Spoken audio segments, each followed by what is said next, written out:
3 years ago, at a product launch, I punched my ex-wife Victoria's boyfriend Blake so hard I made him deaf in one ear. I got arrested. Victoria filed for divorce the next morning. While I was sitting in a jail cell, I found out she'd married him. My friends knew how possessive I was. They figured the second I got out, I'd go after Victoria. Instead, I vanished. Until someone called my name at a packed tourist spot. "How many skewers you want?" I asked, keeping it professional. "You want extra spice?" Victoria's eyes filled with tears. You forgot I don't eat spicy food?" I kept my voice flat. "Sorry. We get hundreds of customers a night. Better to ask than guess." For a second, the only sound was her sharp breath, then people shuffling impatiently behind her. "Hey, you ordering or what? This is that TikTok spot. Order up or step aside." Victoria stared at me for a long time, pain in her eyes, before she finally looked down and ordered a few skewers. No spice. I gave her a polite smile. 7 to 10 minutes. "Wait over there, please." Then I turned back to the grill, focused on my work. Every move was quick and smooth. Victoria stared at my cracked, rough hands, then suddenly grabbed the skewer right out of them. "Alex, stop this." I snatched it back, frowning. "Ma'am, please don't mess with my work. There's a line." The guy behind her sounded ticked off. "Lady, are you crazy? You're keeping the guy from making money. You want him to starve?" Victoria looked like she'd been slapped. "What do you people know? Alex is totally wasting his talent here. You wouldn't understand what he's capable of." The customers looked at me, amused. "What, old girlfriend?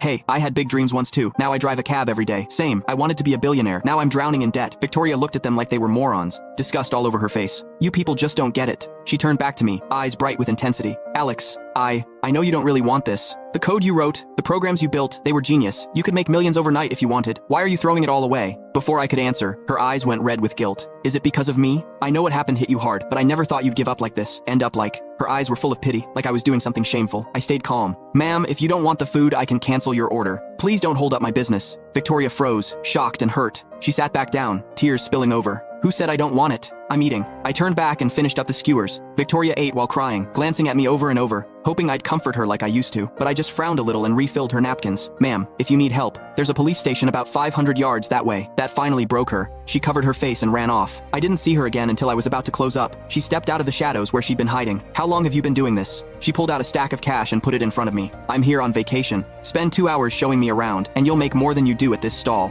I looked at the thick stack of bills. 3, maybe 4,000. Enough for the doll Lily had been begging for. The skewers were sold out. Only an idiot would turn down easy money. "Sure, I know this place like the back of my hand." I smiled, took the cash. "No shame." Victoria's voice shook. You never used to care about money like this. Small money. Remember that time? Some rich kid offered you $500,000 just to have a drink with him? You smashed $1 million bottle of cognac over his head. It cost us a deal worth 10 times that." She looked at my greasy cheap t-shirt, her face unreadable. "Your skin's sensitive. You couldn't wear cheap polyester. You only wore custom wool suits. Even your socks cost more than your whole setup here." She couldn't wrap her head around how the flashy, big spending guy she knew had changed so much. I didn't say anything, just smiled and pointed to a building on the distant cliff, like a castle in the clouds. That building, right on the cliff. Click the link in my bio to get the full story for free.